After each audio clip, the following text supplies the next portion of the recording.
Former Ravens offensive coordinator Todd Monken is the new head coach of the Cleveland Browns. That leaves 2 vacancies in the NFL for head coaching jobs. That's in Las Vegas and in Arizona. Former Patriots quarterback Tom Brady defending his former coach Bill Belichick following Belichick's reported snub from the Pro Football Hall of Fame. This was Brady earlier today on 7:10 a.m. in Seattle. There's no coach I'd ever rather play for. If I'm picking one coach to go out there to win a Super Bowl, give me one season, I'm taking Bill Belichick. So that's enough said. President Trump even took to social media to support Belichick, calling the decision ridiculous. An ESPN report says multiple teams have made aggressive offers for Bucks forward Giannis Antetokounmpo. Trade deadline is a week from tomorrow. Rockets center Steven Adams will miss the rest of the season following ankle surgery, according to ESPN. Yannick Sinner to face Novak Djokovic in the Aussie semis. Patrick Reed announced he's leaving Live Golf and seeking reinstatement to the PGA Tour.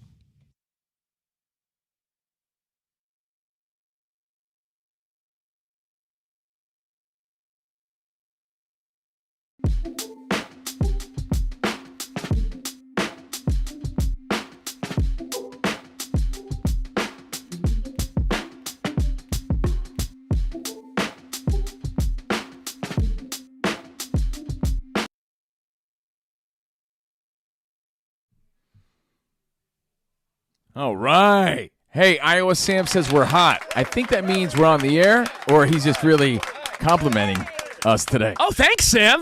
Yeah. So we're broadcasting live from the Fox Sports Radio studio. We are Covino and Rich. We're pretty hot. And if you miss any of today's show, you want to catch the podcast, search Covino and Rich wherever you stream your podcast. But better yet, you could see what Sam is talking about. See the hotness? He is so hot. That's right. And chime in live. Hot today. So hot, want to touch the hiney. He is so hot. See what you hear, Covino and Rich FSR on YouTube, and join the live chat. We have Midweek Major. We got to talk Belichick. We have lots to get to, but first, we rock out. Let's go.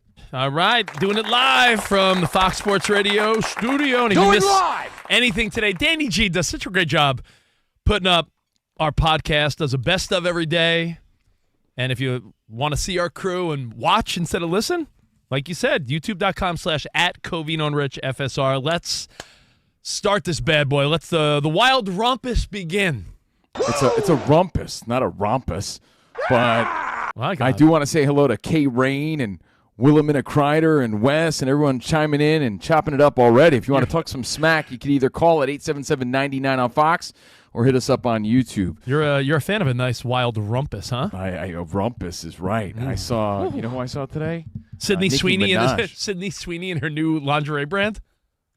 I saw that too. I was going to say Nicki Minaj was all over the news today with her rumpus, but that's a whole other story. We're going to take you way back on a Wednesday to 1986. On this day, something tragic and memorable happened on this day. We're going to talk about that. Rich is watching a new show, and let's just say it involves a superstar athlete's mom, and he has a thought on that. Yeah. We got to talk Belichick, and I know Stu Gatz was talking about it all day, but it's a huge story. Yeah, no diggity, no doubt.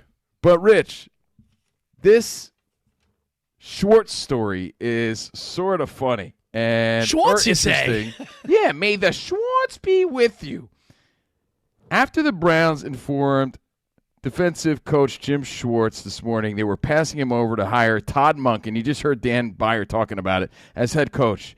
Schwartz apparently was visibly upset. And when I say visibly upset, I imagine steam coming out his ears.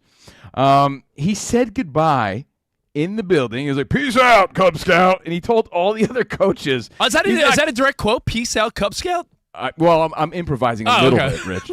Using my imagination. Sources say he said, "Peace out." What was it? Oh, it's right here. Pig snout. Oh, there we go. Thank you, Danny. Sorry, Danny. I was close. That's from a Cleveland Browns source. Peace out, pig snout. And he says, get this, though. This is true. He tells the other coaches he's not coming back. That's according to sources. Schwartz is currently under contract with Cleveland. They want to retain him, but his future is now unclear. Get this. He's been the defensive coordinator since 2023.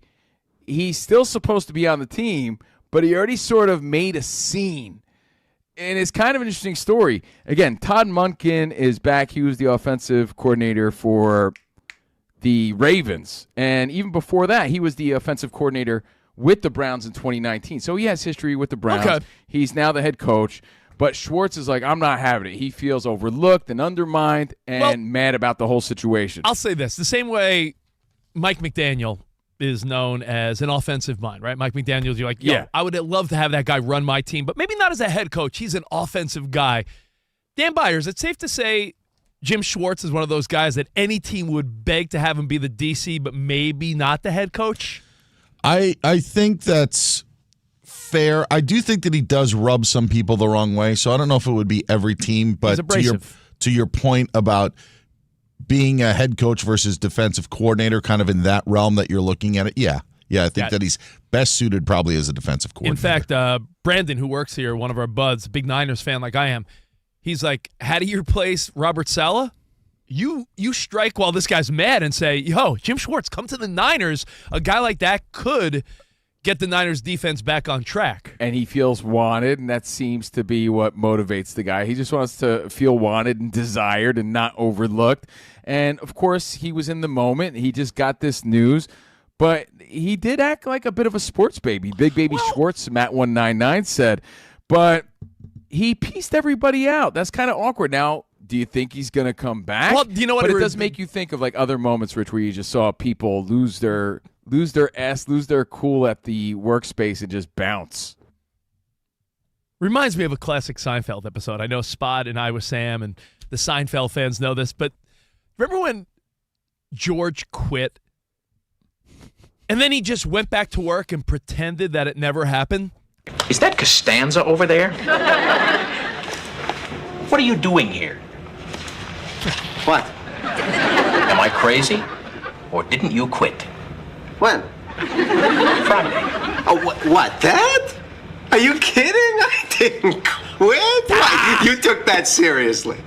Ah, funny. And that's based on a true story. Larry David quit Saturday Night Live, and the story goes, Larry David's roommate's like, yeah, just go back into the writer's room tomorrow and like just pretend it never happened. He did that, and apparently it worked. So maybe Jim Schwartz comes back tomorrow and he's like, hey, what's up, guys? But you know who that's awkward for? The people he said goodbye to. Didn't you quit? Because I'd want my goodbye back. Like, dude, you said goodbye on Wednesday. I'm not, all right, so you know what? If you do ever quit or after this season you get fired, I'm not going to say goodbye again. We already went through this. It's a little awkward. So a lot of people hit this up, Rich, saying that he's just better. A lot of coaches are just better at offensive or defensive coaches than head coaches. He's just not head coach material. But who wants to hear that before they even get the chance? You know what I mean? We've all been told what we're good at, and not everybody was right along the way. Rich, were you ever put in your place by a boss because they thought you can do whatever and you proved them wrong along the way? I mean, how do we know that? Just because he is a great defensive mind doesn't mean necessarily he can't be a good head coach. All right, but anyway, are there other examples, Larry David style, that come to mind? I mean, I've seen people get fired up and walk out, and then you wonder, well, like, because you don't know sometimes, like, are they coming back? Dude, our video guy, Spot, a couple years ago, I think it was around the time, Spot, you started taking, like, testosterone shots or something. Do you remember you walked out of our podcast, you slammed down your stuff, and just left? I remember it. It's on video somewhere. If you guys want to look for it and do a deep dive, patreon.com/Covino and Rich. I mean, Spot, was there a part of you that's like, I'm not coming back? Or was it just a little hissy fit at the time? Little B fit. I mean, I didn't want to leave you guys hanging because you can't function on your own. Oh, thank you, Papa. You didn't really mean that. Thanks, Dad. Thanks, I didn't mean it. But Thanks, buddy. I worked with a guy in New York once, our buddy Ryan. We were at a breakfast. He did not like how the boss criticized him, and he was like, I'm out of here. And it was even more embarrassing because his coat got caught on the chair at the restaurant. So he started dragging the chair through the restaurant. He's like, you know what? I've had enough of this. You can't tell me how to do my radio show anymore. He gets up. His jacket's caught, so the chair is dragging with him across the restaurant. You're really making a statement like that. And I think because of the embarrassment of the moment, it sort of lightened the mood, and we're like, all right, relax, come back, sit down. Like, but I wonder if had his jacket not get caught, would it have been more of a dramatic, later. That's so one way to not take you seriously is to have your jacket caught and then you drag it out of the restaurant. Like, that's the most comical way to exit. I know. You showed the boss. You made your point, man. He's furious. It reminds me of an old Mitch Hedberg joke. He's like, I got into a fight. Got into an argument with my girlfriend in a tent. Did you ever hear that one, Rich? No. He's like a tent is a terrible place to get into an argument because you can't slam the flap. He said, and then he's like, he tried to slam the flap on his way out, and it just really doesn't leave the impact. I've heard other people talk about how since we've gone from house, landlines to smartphones, hanging up on someone, younger people will never know the joy of like, F you. Like slam the what do you slam the phone? You aggressively do either point your finger, hang up. Like there's no slamming the phone anymore. Either he's just like a loose cannon. Some people have bigger tempers than others, but he really just was furious to hear this news because when you do things like that, you've truly had enough. I want you Covino, I want you on a Way Back Wednesday to imagine that sound of a phone slamming that you haven't heard in years. Yeah. Like just when an ex-girlfriend or someone, you would just hear that. Like it was a legit she's mad. What's now? Like the phone, hello? Hello? Like the phone just goes dead. That's it. Yeah, it's just that. Yeah, really no impact. But again, if you just joined us, Jim Schwartz, well, he was overlooked. At least he feels overlooked. And the Browns are going with a new head coach in Todd Monken. He's not vibing with it. And he left. He said goodbye, and he stormed off. So what's going to happen again? As the news story goes, his future is unclear. He's still under contract. But it does make you think of like Scarface from Half Baked. F you, you're cool. F you, I'm out. And Steve, isn't that like just basically a recreation or parody of Jerry Maguire?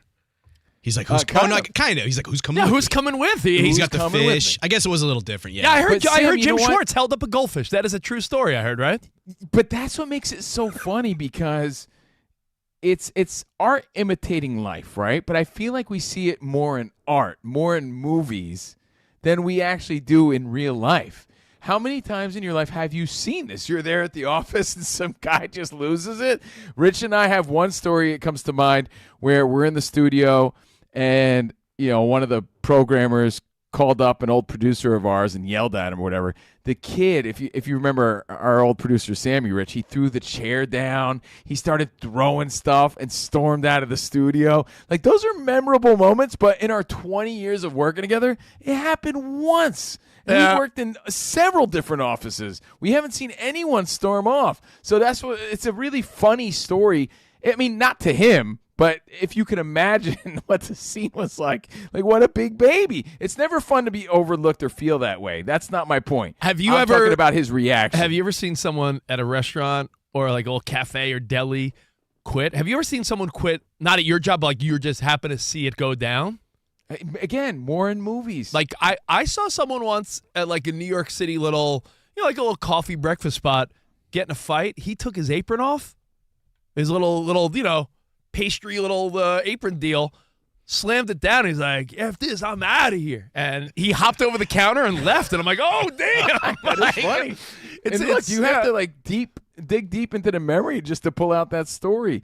But again, I think he's in a really awkward situation now, being that he said goodbye to the other coaches and I'm sure the other faculty, the security guy, the parking dude. He bounced. I don't know if he took a box with him or what, but he left in anger.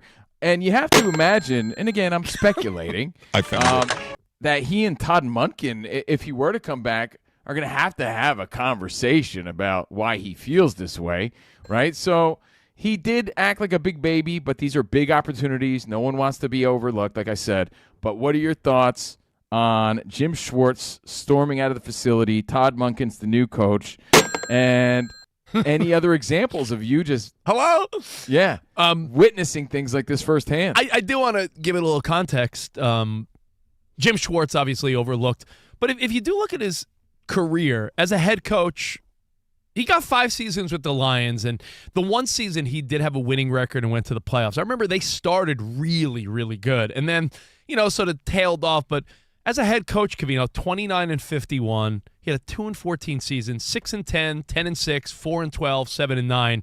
And historically, if you look at Jim Schwartz, a great defensive mind, Van. Baltimore Ravens, linebacker coach. Tennessee Titans, defensive assistant, linebacker coach, defensive coordinator for the Titans. After he had his little chance as a head coach in Detroit, Buffalo Bills defensive coordinator, Eagles defensive coordinator, Titans defensive assistant, and then coordinator again for the Browns. So since 2023, yeah. I look at it from his perspective. He's like, listen, I've proven myself time and time again defensively. Am I going to get another shot? Because he's seeing guys getting third shots. So does Jim Schwartz even deserve a second chance? And remember, he's watching another coordinator get the head coaching gig. Exactly. And so if it was like some, John Harbaugh or something like that, maybe he could live with it a little bit easier. That's a good point. Yeah. So if Ravens coordinator's getting the head gig, why not him? I mean, but let's be real. How many people in real life feel overlooked? Everybody feels that way. Acting that way, I don't really think ever gets you the job you want. People just talk about you behind your back, and they say, get a load of this guy. He thinks he deserves it. What a big baby. I know. Everybody feels that the way. job market, Covino, is tough, right? No matter what you do for a living. But traditionally speaking, in the world of any career, if you get overlooked for something, that's usually indication number one to start putting that resume out there, start making those phone calls. Even if it's a lateral move, here's the deal. If he's with the Cleveland Browns, look at it this way. If he's with the Cleveland Browns and there's a head coaching vacancy, and they say, we're not going with Jim Schwartz, then he hit his ceiling in Cleveland. Yeah, if they're not going with him now when the opportunity's there, it's going to be a long while, if ever. See, I can't say never because Todd Monken was a coordinator with the Browns Covino, in 2019. The same 6 years later, he got the opportunity. The same way you talked about early on in your career when you were at K-Rock. You were a really great young rock on-air talent, but they looked at you as the young guy, and if they were never going to really give you the gig, you had to eventually be like, yeah, I got to go somewhere else because that was the sentiment, right? You got to go out and get your experience somewhere else and then maybe come back. But look, it's also Cleveland, Cove. It's also Cleveland where if you had to say there was a redeeming quality of the Cleveland Browns, what do you say? It's that, their defense kept them in every game even though they stunk. Yeah, that's a credit to Jim Schwartz. Defense, fantastic. That was the one thumbs up. So if you're Jim Schwartz, if you say, I'm out of here, F you, you're cool, I'm out, there are, I would argue, double digits teams that would say, yo, let's figure a way to get this guy on board defensively.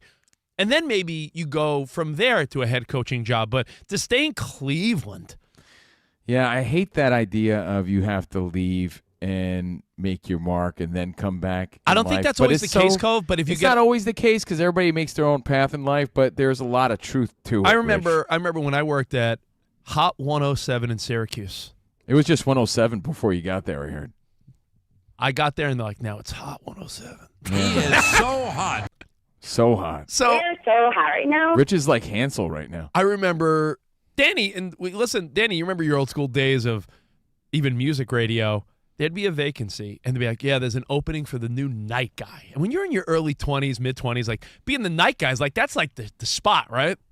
Yeah, usually the Saturday night house party guy on the weekend gets the night gig. Yeah, like, you want to be on, like, 6 to 10 p.m. or 7 to 11. Like, you're the night, in old school radio, the night guy was, like, the cool guy. And I remember the night. He did the club events. Yeah, the nighttime opening, got some girls. Like, that was the spot, right? You wanted to work at the nighttime spot when you were 22. I remember there was a nighttime opening at Hot 107. I was like a weekend guy, fill in. Like I thought I was next. And much like out of a TV show or a movie, we had a programming meeting. The whole staff is there, and they're like, and you know what? We're also going to announce the new night guy. And I in my mind, I'm like, I'm about to stand up and be like, hey, thanks, everybody. And you don't think they would have talked to you about it prior to the meeting? And in my mind, I'm like, they're going to announce it right now. I'm the man. All right. well, here at Hot 107.9, we have a new night guy starting Monday, whatever.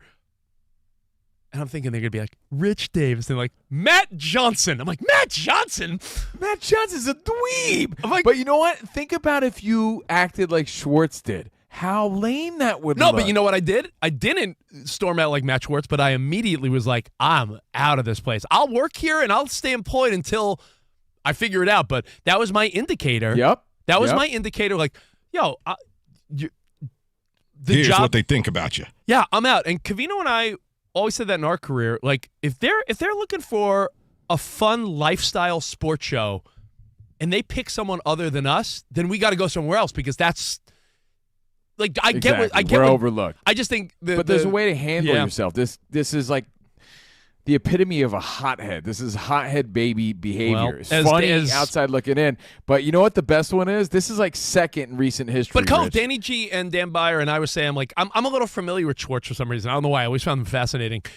We'd all agree he is cut from that like hothead. Oh yeah. Often not really liked by other teams. Right. You still got to act like a professional. I know, but it's sort of in his.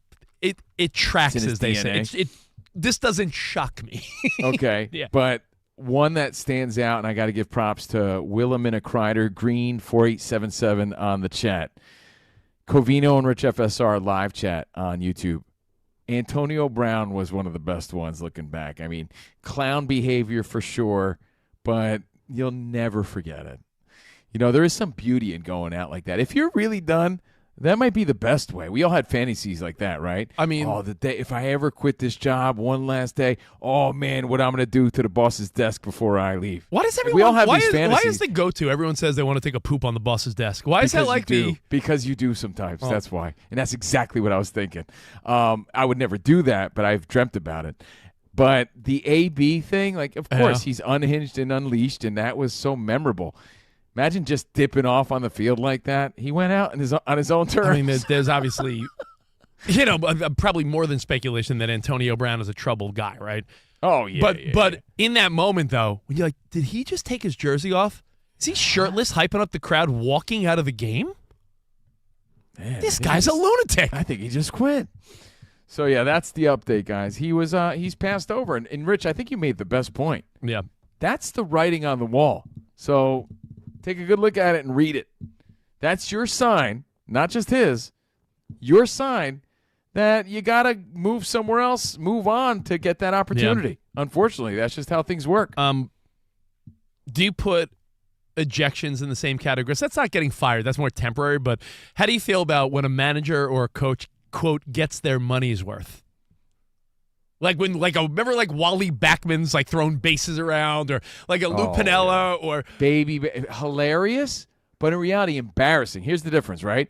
When I think of Wally Backman or that famous clip of some guy throwing fake grenades, and he's doing like an army crawl. Yeah, he's doing an army crawl. Some minor league coach, I forget who it was. As a spectator, as a fan, as a guy who just likes a funny viral video, yeah, that's great. But imagine if that was your dad or your husband or someone you're related to. That's just embarrassing behavior. Like, you get to a certain level, you have to conduct yourself at a certain level. Gotcha. All right, well, hey, that's Covino. I'm Rich. We got the whole crew here. Our dude, Danny G. I was Sam, Dan Byer, Spotty Boy. We got Midweek Major. We're going to talk about Belichick. We're going to talk about the anniversary of a really tragic event at 86. And think about where you were 40 years ago. We'll get to all that. Midweek Major. Like I said, we'll give away some prizes. An action-packed Wednesday. Love hanging with you guys here at Fox Sports Radio. More next.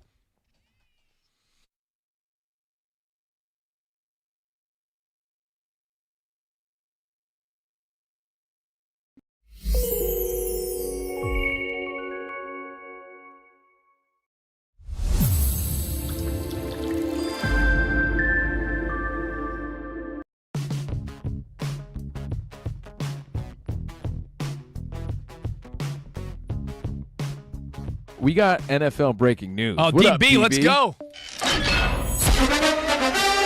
Breaking news from Fox Sports. A report from ESPN says that former Patriots head coach Bill Belichick will not be a first ballot Hall of Famer, as he did not receive enough votes to be enshrined into the Pro Football Hall of Fame this upcoming summer. But That's crazy. The report from ESPN's Don Van Natta Jr. and Seth Wickersham say that Belichick fell short of the 40 votes out of the 50 needed to get in. Who's hating? Quoting at least 4 different sources is saying that Belichick was notified of this news on Friday. Belichick quoted as saying 6 Super Bowls isn't enough, and what does a guy have to do?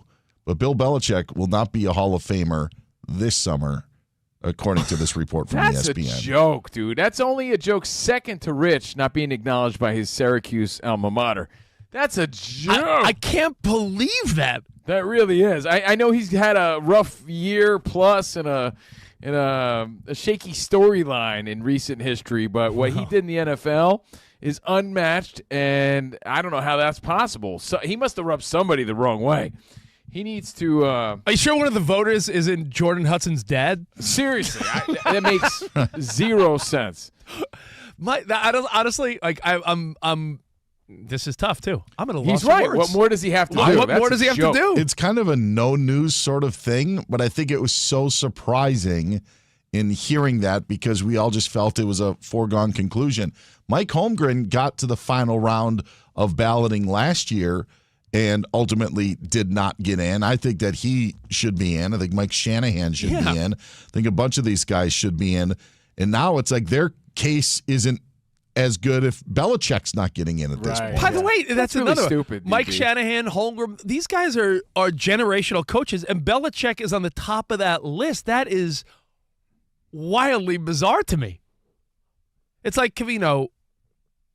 Who was the Yankee that was missing like one vote, had 99%? Like, was it Jeter or Mariano Rivera was unanimous, right?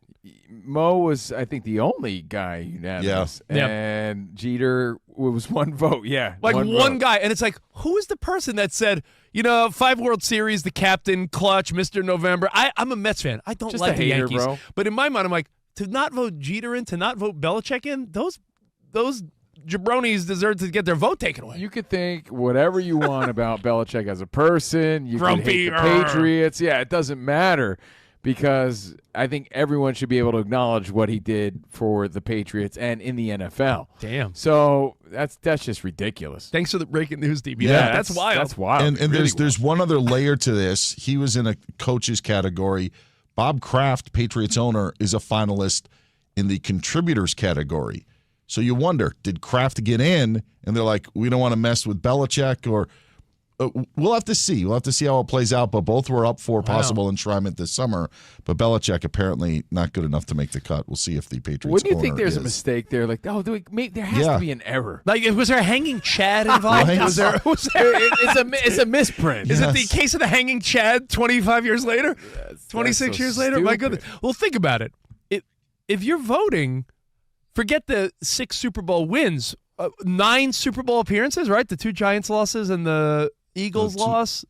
And You mean as an assistant? As an assistant? And a win as an assistant and a loss? 2, yeah, he had 2 in 21 and 25. Yeah.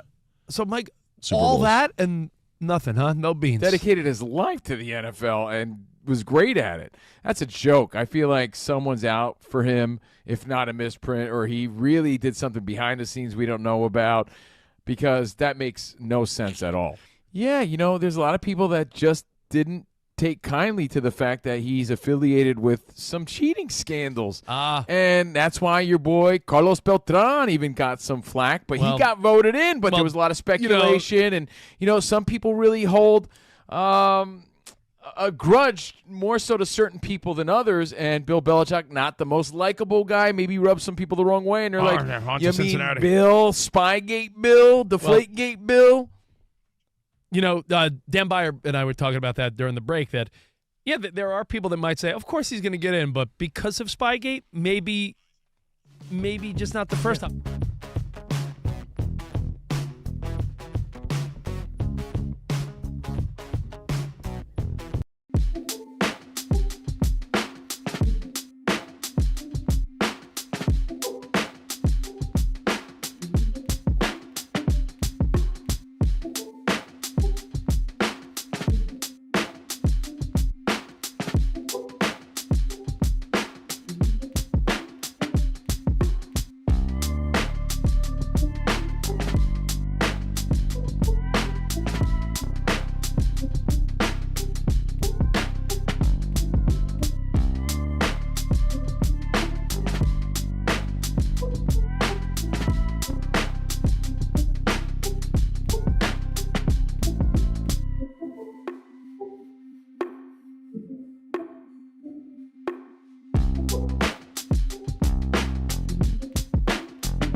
Yeah. It's the CNR show, baby. It's good and nice. Doodaloo. Covino and Rich on Fox Sports Radio, live from the Fox Sports Radio studio. We got super producer Danny G, Sam, Byer, Spotty on the videos, getting ready for Midweek Major, the biggest stories in sports and pop culture. We do it every Wednesday. Yeah, and bud. you can join the video and watch me pick my nose on Covino and Rich FSR on YouTube, at Covino and Rich FSR. I'm still on the East Coast, making my way back west right after the show. And, man, I can't believe we're heading to Santa Clara on Sunday, bringing you all the Super Bowl coverage come Monday. So pumped about that. Thank you, Fox Sports Radio, for being a part of it. Remember, your next success can begin sooner than you think.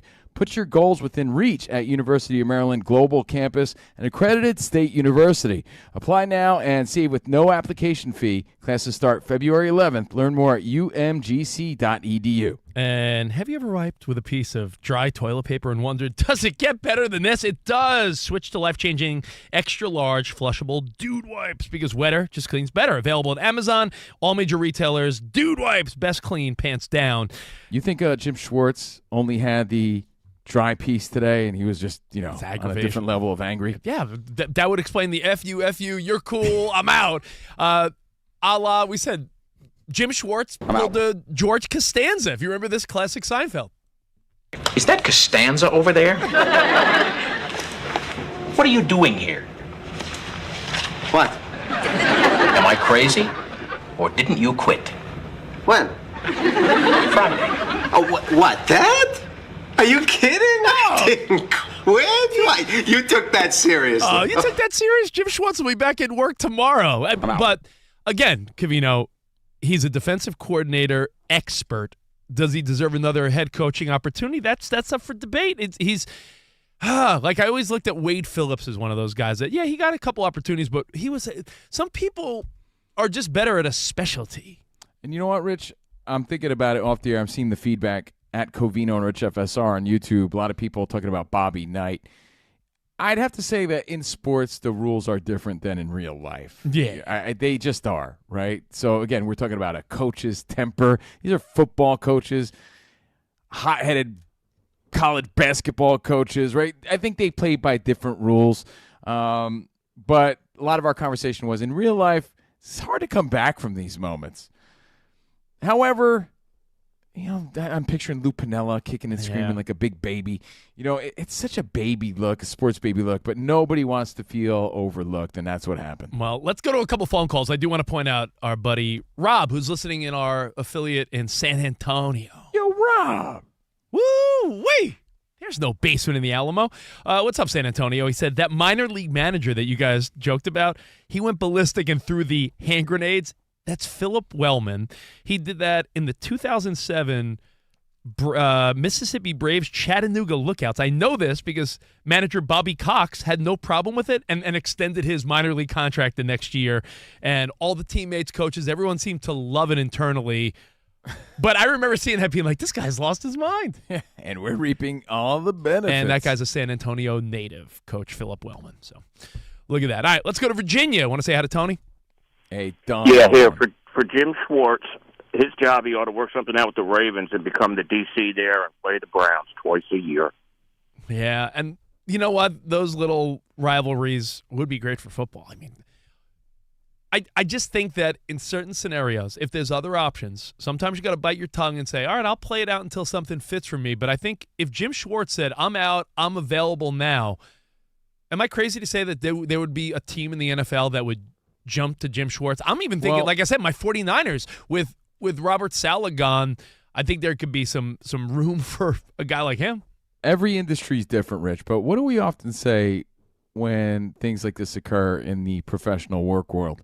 I mean, well, did he make it very clear to ownership that he wanted that job? I assume he did. For him to react that way, he had to have made it very clear that he wanted that job. If not, that's on him. And we say that to so many people. Hey, man, are you sure they know that you want the job? Don't just assume just because you're working hard that they got you written down just in case. You got to make it very, very clear. No joke. I mean, we've joked about it here, but not really. We've said if there's a legend on this network whether it be DP or Colin, if one of these guys decides they're going to retire, we've made it very clear. I'm putting my hand up. Hey, if you don't make it clear, there's no confusion. Because how often does it happen in relationships, dating relationships, in work? Like, oh, well, I didn't know you were interested. I didn't know you wanted it. How many times you're failing to make it clear. How many times has a husband or wife said like a phrase like, "Oh my God, I didn't know you were unhappy." Exactly, right? So I'm assuming that Jim Schwartz made this known for that type of reaction. If not, then that's on him. Maybe that was part of the frustration because it says here, a little research, it says Schwartz did not interview officially for the Browns head coaching position. He didn't get the opportunity, but I'm sure he made it clear, like, hey, guys, I want this gig. So when they gave it to someone else, that's just, again, our speculation based on that. They wouldn't even officially interview him for it. Yeah, man, that's weak. That's the sign. That's the sign. So, unfortunately, in life, sometimes not all is fair. He may have thought he earned it, and we've all been there. Everybody gets to that point, and sometimes you just got to move on to get that respect, and that's the update. But congrats to Todd Monken. He's like, hey, what did I do? Congrats to him. What's up, DB? Yeah, just a little bit. Schwartz did interview. In fact, he interviewed twice. I'm sorry. Yeah, he interviewed twice. And in fact, when I left work yesterday, there was a lot of momentum going towards this is going to be Jim Schwartz's job. Now, I don't know if his people even worse were telling the insiders that he thought that he was going to get the job, and so that's why they reported it. But there's also some talk that are unsubstantiated that maybe ownership went over the heads of front office and their search committee in choosing Todd Monken over Jim Schwartz and Neil Schwartz from the Rams. So there's a little bit of conflicting stories on how things transpired. But 24 hours ago, it seemed like Schwartz was in line to be the next head coach. Even more embarrassing. Dan. Yeah, so that's why I think that's why he friends, and that's another a whole other lesson here. Again, ooh, thank you, DB. Keep in mind, thank you, Dan. Screw you, Bing. Yeah, what does Bing know? But it's a matter of don't count You're your chickens, that too. Spot. Thank you, Spot. I was like, you're the guy that uses Bing? That's what is loaded on this computer right here. I know. Don't count your chickens, Better off man. asking Chandler it's Bing. not official until it is. It was like the YouTube album on Apple Music. It was just already there. It's so funny, Dan Byer. Pardon Danny G. He was asking Jeeves. Netscape Navigator over here. Yeah, didn't have the up-to-date info. Cleveland Browns hiring, like you said, Monken, offensive coordinator for the Ravens, offensive coordinator for the Bucks, the Browns. Like, he's made his rounds offensively. Does it make Schwartz feel any better that they just went with an offensive-leaning minded guy? Is that like the rationale? Like if you get dumped for a guy and the guy's so different than you, then you might be like, well, This is where sometimes I'm not a big thinker in groupthink, but so Nathan Schwartz, the Rams offense or passing game coordinator, is going to go back to the Rams. He interviewed for the Browns job. He interviewed for the Bills job. Interviewed for some other coaching jobs. I don't know how much Monken interviewed elsewhere for other gigs. He interviewed to be their offensive coordinator, but not a head coaching gig. So they went with an older offensive coordinator as opposed to turning younger when neither have head coaching experience in the NFL. They went with an older voice on the offensive side of the ball instead of going with defense and Schwartz or the younger candidate in Schwartz. With, by the way, again, Grant Udinski and Mike McDaniel withdrew their names from consideration for the job. Jesse Minter was up for it, but he ended up getting the Ravens job. So there's a lot there, but they went with the older offensive guy. Hey, well, speaking of DB, he's got your update. But let me pose this question first. Speaking of head coaching gigs, they're few and far between. And speaking of head coaches, Bill Belichick, the other big story that Dan Byer broke on this show yesterday, is sort of caught us by surprise. Like, wow, really? Think about this. The voters. Cowards or integrity? There's a lot of speculation, man. These cowards. Cowards or valid, right? Plus some other nuggets of thought when it comes to Bill Belichick. We'll get to that and your feedback and midweek major. But first, DB, with the update. What's up, buddy? So, yeah, just on the heels of that Belichick story, Tom Brady came to his head coach's defense and speaking with Seattle Sports, 7:10 a.m. earlier today. There's no coach I'd ever rather play for. If I'm picking one coach to go out there to win a Super Bowl, give me one season, I'm taking Bill Belichick. So that's enough said. Even the president has weighed in. President Trump took to social media, calling the decision, quote, ridiculous, end quote. In that social media post, says that the vote should be overturned. Isn't that crazy? Listen, let me tell you. It's overturned. It's absurd to think that it's so bizarre that Tom Brady, the president, Mahomes, like I saw all the tweets, like there's not one person I've seen that has credibility that's like, yeah, I agree. No, that's not true. It took us by surprise. I'll say that. I didn't hear a lot of exactly. Rob Parker is like cheating. I heard him, and it made me think. Props to the Odd Couple and other people that have stated this, but cheating is cheating. Cheating is cheating. Okay. Although I was very surprised as well. Yeah, Parker says Tom Brady shouldn't be elected into the. Well, you know what? Hold that thought as well. Yeah. All right. What else is going on, DB? Patriots quarterback Drake May limited in practice today with a shoulder injury. Of course, they've got the Seahawks coming up in Super Bowl 60. The NBA trade deadline is a week from tomorrow, and ESPN reported earlier today multiple teams have made aggressive offers for Bucks forward Giannis Antetokounmpo. The report said that Giannis has let it be known for months with a team that he wants out of Milwaukee. Team is now listening to those offers with the trade deadline again coming up next Thursday. That's not tomorrow. That's a week from Thursday. Anthony Edwards expected to play for the Timberwolves tonight against the Mavericks. Rockets center Steven Adams going to miss the rest of the year following surgery on his ankle. Jannik Sinner will face Novak Djokovic in the Australian Open semis. On the men's side, Patrick Reed announced he's leaving Live Golf and seeking reinstatement to the PGA Tour. Reed can start playing on PGA Tour events as a non-member in August, which is 1 year removed from when he last teed it up in a Live Golf event. Guys, back to you. Oh, thank you, Dan Beyer. Thanks, Dan.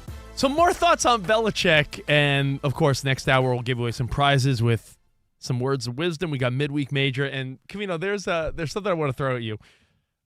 We live in a world now where social media has been around long enough where there's people that can look like they're predicting the future, and there's a wild tweet that resurfaced that we got to get to. So we'll talk about all that and more next right here, Covino and Rich on Fox Sports Radio.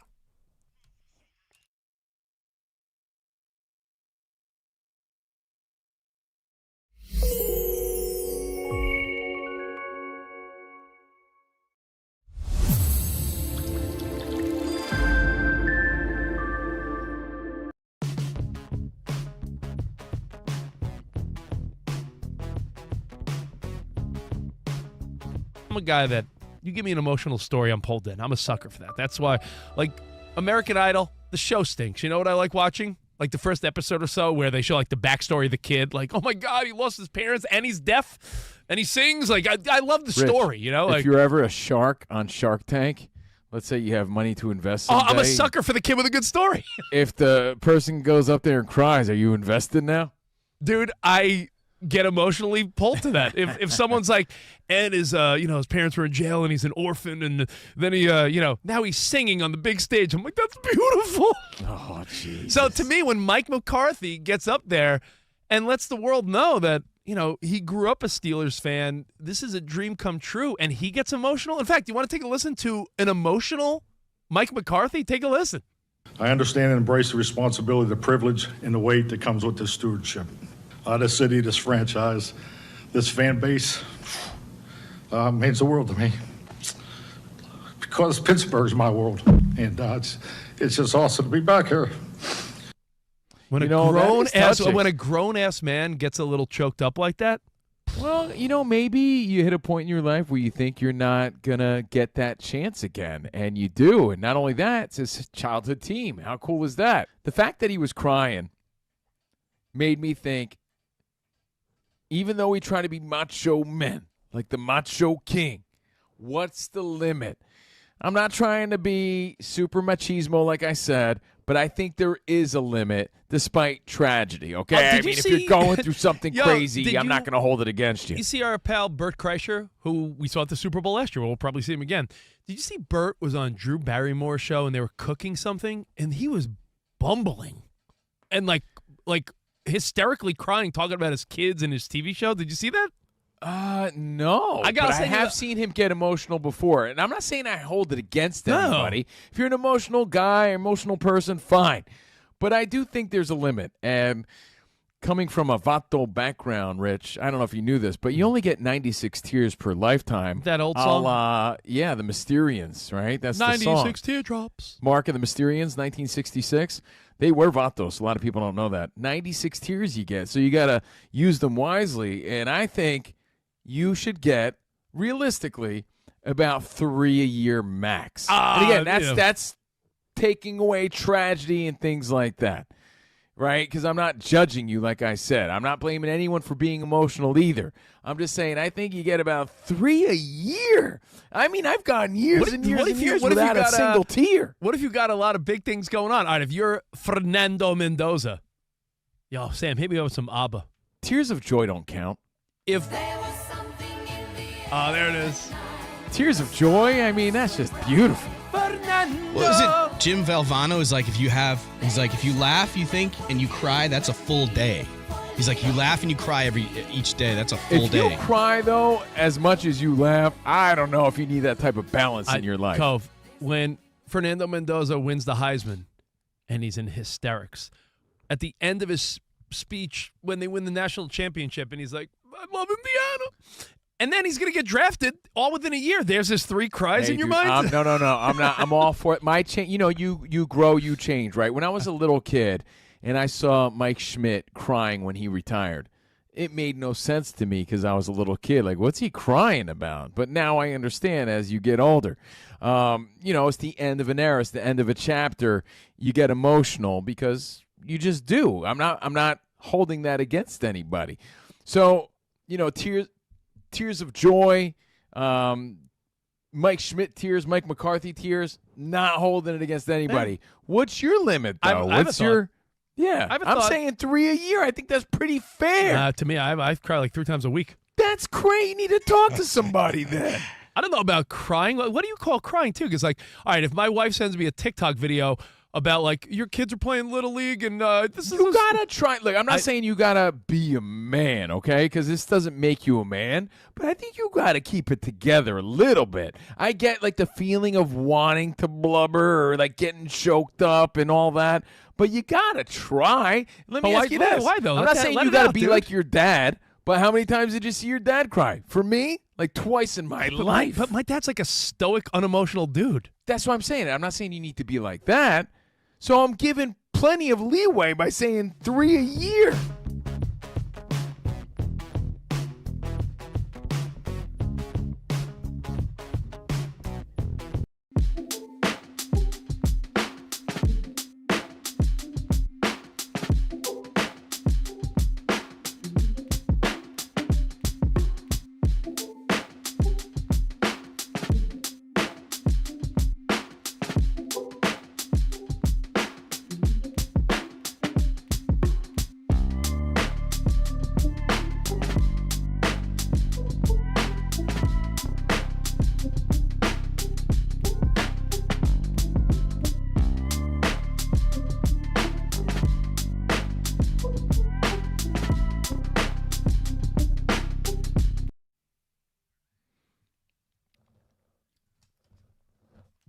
Hey, Rich.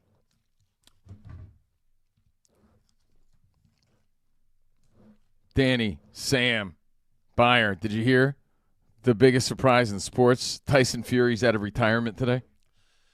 Whew. Maybe Spot will talk about it in midweek major. Maybe not. But Fury Makhmadov is on Netflix April 11th. So Fury fighting that big giant Russian. That's the weakest part about fighters retiring. You know they're just doing it.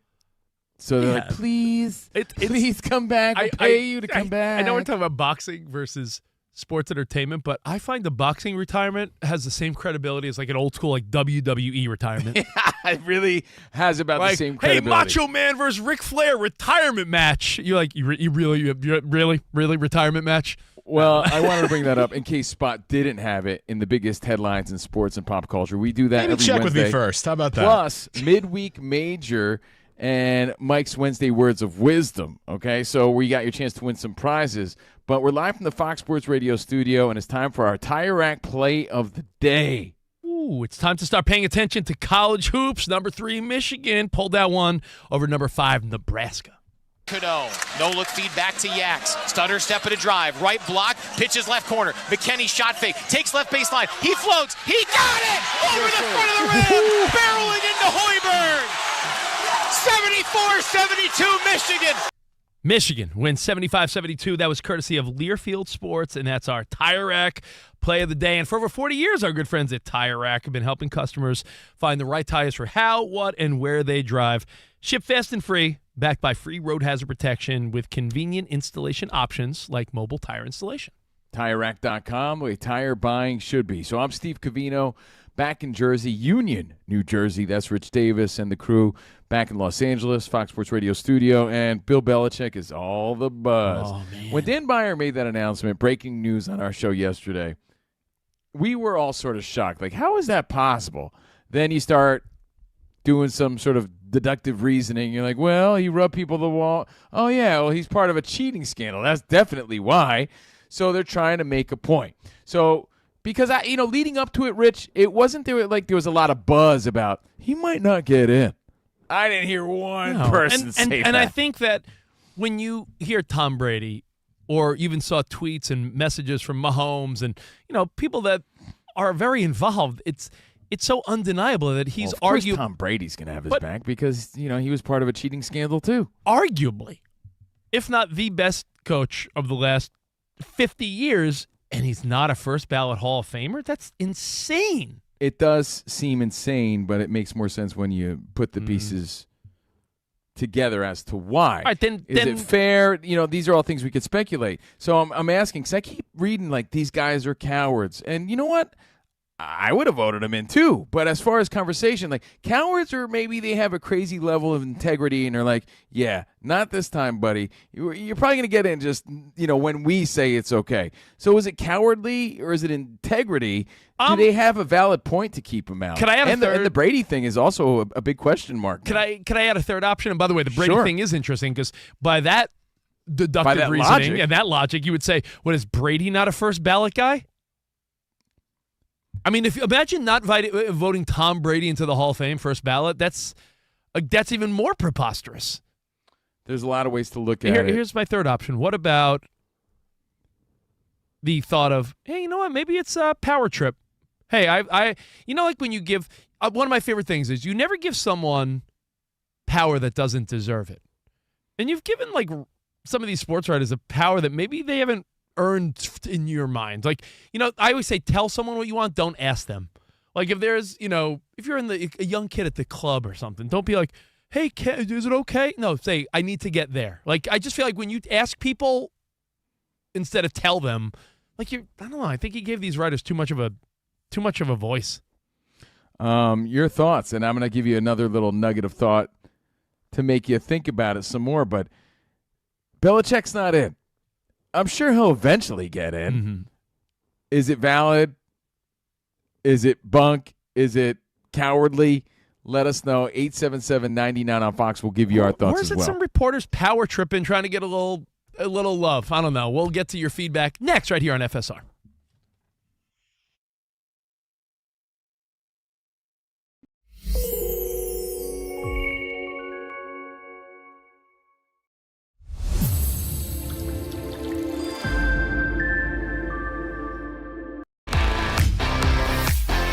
It's Covino and Rich on Fox Sports Radio. Are you ready? Yes! We talk about pop culture, we talk about sports, we talk about life. It's a friendship on the radio. When you talk about the best athlete in the world, you're probably thinking Jim Thorpe, right? I'm thinking Bo Jackson. I'd have to throw myself at the age of 12 into the conversation. You are the home run champion. When you find the commonality between sports and life, those analogies and conversations are the best. You were dating some girl, and you were like, hey, babe, let's watch The Sixth Sense. Her mom walked in. Can you believe he was dead the whole time? I wanted to get up. Well, slow down, Dana White. I don't want to say It's never boring. If the Chiefs win. Sorry, Patrick Mahomes here. What do you mean by if the Chiefs win? Our friendship is real. It's authentic. You can't fake the funk. We're the type of guys you'd want to hang out with at a sports bar. Best way to pick someone up at a bar? Yeah. Go up to a cute girl and say, oh, look at that bozo over there, and I'll point to you. We could make fun of each other, poke each other a little bit. I call him Blubber Lips, Rich Davis, because he never stops talking. He thinks he's the Mexican Fonz. Yeah. At any point, he's wearing a chain. You have a chain on? Always. Of course he has a chain on. That's like asking me if I'm wearing cologne right now. Of course I am. I take a lot of pride in being inclusive and interactive on our show. Just the more the merrier. Josh, Covino thinks that every man should own a leather jacket. I only wear vegan leather. Can you believe this guy? I can't believe this guy. We have a very special connection with our audience, our listeners. People feel that friendship. And I appreciate y'all show. I love it. It's all for you. Thank you. Mike Tyson, Covino, loves to just challenge us with random Mike Tyson trivia. Which accomplished celebrity purchased my sprawling Connecticut estate? I'm going to go 50 Cent. You are absolutely correct, 50 Cent. I love his song. You can't schedule a big event during a big sports moment. My family member scheduled their wedding the same night as a Julio Cesar Chavez fight. Everyone was glued to that fight instead of doing the electric slide. This is weak. Unbelievable. You're very tricky. America, you got sports, you got fun, you got us. Covino and Rich. We're crushing it.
There are just 2 head coaching vacancies left in the National Football League after the Browns hired Todd Monken to be their head coach earlier today.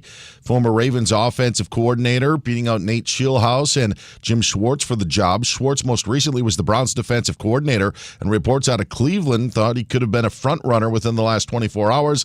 He doesn't get the job, and now reports are saying that Schwartz has told those close to him he is not coming back under Monken's leadership. Former Patriots quarterback Tom Brady is defending his former coach Bill Belichick following Belichick's reported snub from the Pro Football Hall of Fame. I don't understand it. If he's not a first ballot Hall of Famer, there's really no coach that should ever be a first ballot Hall of Famer, which is completely ridiculous because people deserve it, and he's incredible. Brady speaking with Seattle Sports earlier today. Patriots quarterback Drake May limited in practice today with a shoulder injury. Patrick Reed announced he's leaving Live Golf and seeking reinstatement to the PGA Tour. I'm Dan Beyer.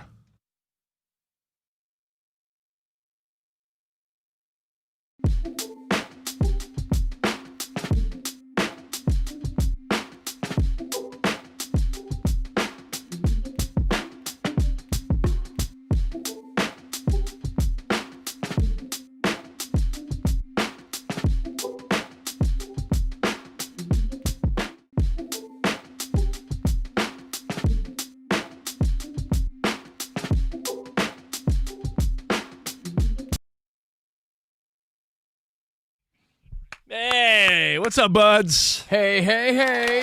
CNR on FSR. Can't wait. Sunday we head to Santa Clara, bringing all the Super Bowl fun to you. So we'll be out there. We hope to see you out there. If not, be tuning in for sure. You could watch what you hear right now at Covino and Rich FSR on YouTube. Yeah. Thanks for joining the fun. We're broadcasting live from the Fox Sports Radio studio. Facing a peak season. Looking for a new team member? Workforce Solutions from Express Employment Professionals make hiring easy. Visit expresspros.com, find an office, and see how Express can help you hire smarter and faster. It's CNR. We be rocking out. Let's go. Oh, man. So Bill Belichick, we talked about it yesterday, talked a little today about how it's just wild to think that if he's left out first go-around, I think the interesting question is, does Brady get that same treatment? Yeah, if you follow the same logic, then he shouldn't, right? But that would be ridiculous. And that's what makes this whole Belichick thing ridiculous. But it does make you think, right? Because clearly the voters didn't forget. And, man, it really is a weird story because there's so many ways to look at it. As Rob Parker said, cheating is cheating. Well, is he supposed to get that pass? So is there integrity involved here? I think it's attention-seeking. I think it's attention-seeking? Is it cowardly? Cowardly's been used a lot. Let me, random reporter with not much pull on the regular, let me inject myself into the story even more by voting no. It's like you said, there's always that one guy. Until Mariano Rivera was the one unanimous MVP Hall of Famer, I remember there's the one guy that's like no to Jeter. Like, some people just want to be the contrarian. That's a good point too, Rich. How about this as a positive spin, I guess? Let's give credit to our pal, lifelong Patriots fan, Mark Zito, one of our close friends and colleagues. He posted this on our pal Nick Costas. Nick Costas went on a rant about how the Football Hall of Fame is a disgrace for not putting him in. Mark Zito says, actually, this is fantastic for Belichick, and I'll tell you why. Took a horrible PR year and turned it into everyone now talking about how great of a coach he is again. So maybe sort of a blessing in disguise because in reality, he wasn't getting great attention. That's a great point. You're right. A lot of bad headlines this year, and now everyone's coming to his defense. Now Tom Brady's singing his praises. Everyone from the Jordan Hudson stories to North Carolina under-delivering, underwhelming, not even whelming. Like, you talk about... So maybe the plan backfired is what I'm getting out of that, right? Because, hey, we're going to show Belichick, and we're going to abuse our power, as you put it before, Rich, and keep him out. But think about the press he had this year with Jordan Hudson, his coaching record and everything else, his Airbnb, all the stupid stories we speculated on. And now what's everybody doing? Wait a second. Bill Belichick is the greatest. The greatest, I tell you. He's the greatest. Tom Brady's on defending him. Man, it's ridiculous. He's the best of all time. So it really might have been a blessing in disguise and the best thing to happen to him moving forward. Because now he reminded everybody how great he was. Or they reminded everybody how great he was. The sentiment on social media, and like, for instance, 6 Super Bowls isn't enough. What does a guy got to do? And then they even reposted, like, everyone from Mahomes to J.J. Watt. Like, everyone very quickly was like, yo, this is ridiculous. So you're right.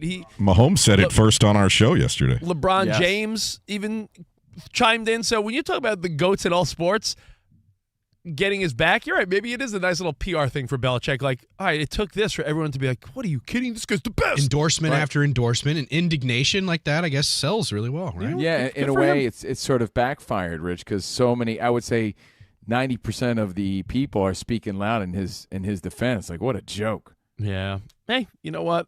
Your thoughts. We'll take 2 more quick phone calls. Then I love the idea of how we live in a world now. Listen, social media is like equal parts awesome and terrible. And I think we could all say that's a sentiment we could all get on board with, right? Social media is the devil, but it's also pretty awesome to get your thoughts and voice out there and connect with, old family members and friends. So social media, I'll tell you why it worked in a cool way after we say what's up. Want to go to Ed in Austin? Yeah, 877-99 on Fox if you want to call in and say what's up. 877-99 on Fox. Danny G, our executive producer, on standby. Ed, pick up some Salt Lick, get some brisket, and tell me what's on your mind, man. What's up? So, look, at one time I was the kitchen manager, and we was open for Christmas, and the owner was calling into the restaurant every 15 minutes. We have a line out the door for like 30 minutes, and I had got tired of this. Fed up, and I took off my apron, my hat, my shirt, name tag, laid everything down, and walked out. And now back to this Bill Belichick. Oh, so you actually were the guy that walked out. You were like, I'm done. So going back to the Jim Schwartz thing. He pulled the Jim Schwartz. So you've done this. Okay. Yeah, so it wasn't enough. It was Christmas, and I give up, being around my family to go in there and run the restaurant. I had this clown sitting on his butt calling in, just griping and fussing. It wasn't even there. Okay, fair enough.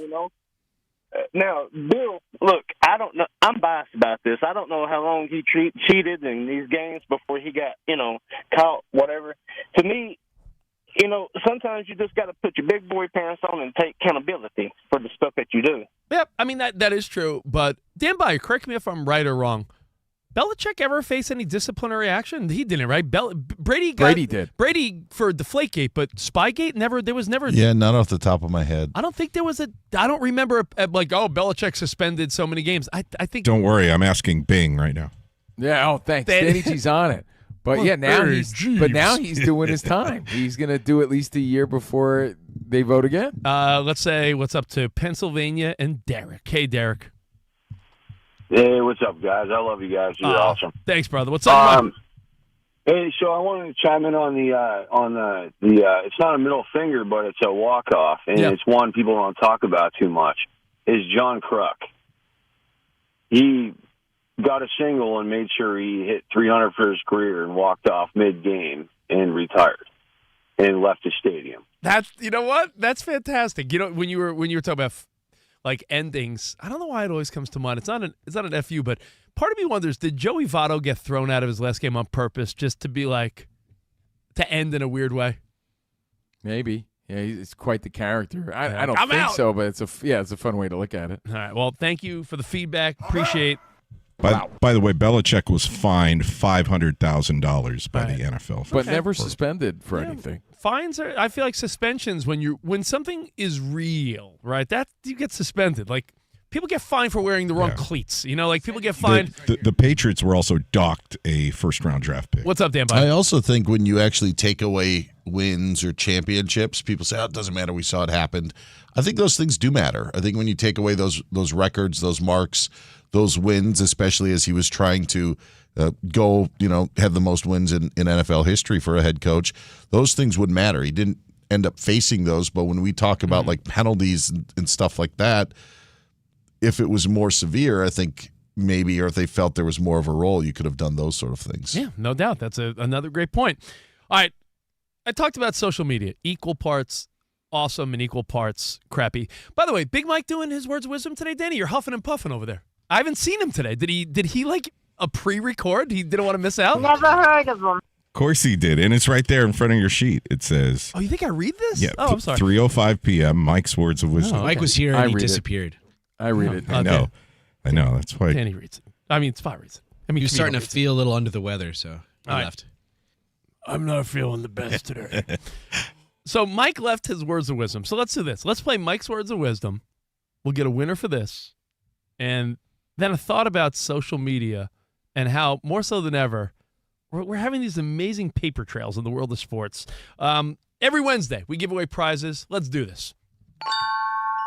It's time for the guy that runs this place. Just for clarification, guys, Big Mike does not run this place. He is not in charge of everything. He has no power over really anybody here. He does not run this place. It's Big Mike's Words of Wisdom on a Wednesday. Now let's make it very clear, Rich. We're giving away a prize pack. We have the Rich Davis special edition of our CNR and FSR mini balls. Oh, that's funny. And some koozies, right? So we got our mini Nerf footballs, our mini balls, and some koozies, a Covino Rich prize pack. If you could repeat Mike, who runs this place, Wednesday words of wisdom verbatim. Who? Let's hear let's hear what he dropped on us this week. Take a listen. To me, those balls are perfect. No. Deserving isn't something other people get to grant or revoke. You don't become less deserving because someone else failed to recognize you. That's a confusing one. That's Confucius tough. is confused. Yeah, that was a wordy one. I feel like that was very like Yoda-ish. Like Should we do it again? words were out of place or something, like backwards. All right, let's do it one more Do time. it again. I think we need to hear it 2 more times.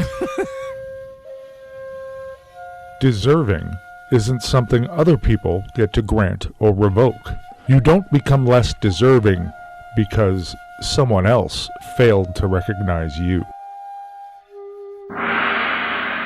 Man, that's like tough to even understand.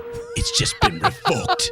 Is it true Mike left and stormed out because he was actually up to run this place and he wasn't allowed? Yeah, he was overlooked. Nicely done. That's not true. Wow. That's not true. All right, well, if you can make sense of that, 877-99 on Fox, you deserve a prize pack. That's like way too deep for us, I think. Filled with goodies just for you. I think later I'll be on the bowl. It'll all sink in. I'm like, oh, that's what Mike meant. Oh, here's a dude wipe. So All again, right, your chance to win now at 877-99 on Fox. Repeat that verbatim. But, Rich, what was this paper trail or this digital footprint, this was it a Twitter trail that sort of baffled you today? Yeah, well, I mean, this went viral, and then I saw a second one, and I think we're living in a world now. Remember back in the day when we were kids, if it would be like, hey, Covino, look, here's a childhood photo of, I don't know, one of your favorite athletes, Joe Montana or, Don Mattingly. It was like an old black and white or like a picture that felt like it's from like olden times, right? Mm-hmm. Now, I mean, you're seeing it with athletes now where pictures from their childhood were taken on an iPhone. It's crazy. You see players now, and it's like, oh wait, their high school and middle school photos were in 4K and HD. Like it's just a different world we live in, and we're seeing a different trail of like you said, tweets and social media posts. Sometimes it comes to backfire. But did you see this one? I thought this was fantastic. There's a dude that deserves some props. His name is Justin Farkas. Any relation to Scott? Ding. Scott Farkas from Christmas Story? Yes, Scott Farkas. Justin Farkas wrote on Twitter in 2012, which, by the way, yesterday? No, 14 years ago.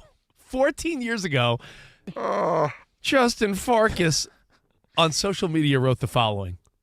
Holy crap. Drake May is the best athlete I've ever seen.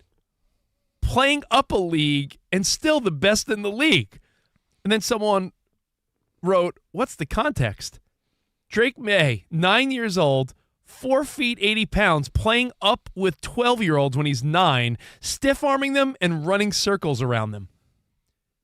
This guy predicted Drake May was the best football player he ever saw when Drake May was 9. Are we sure that Chet Farkas here was a grown-up then, or was he just a little kid talking about another little kid? It's interesting because when someone looks old and you're like, they might not be as old as you think.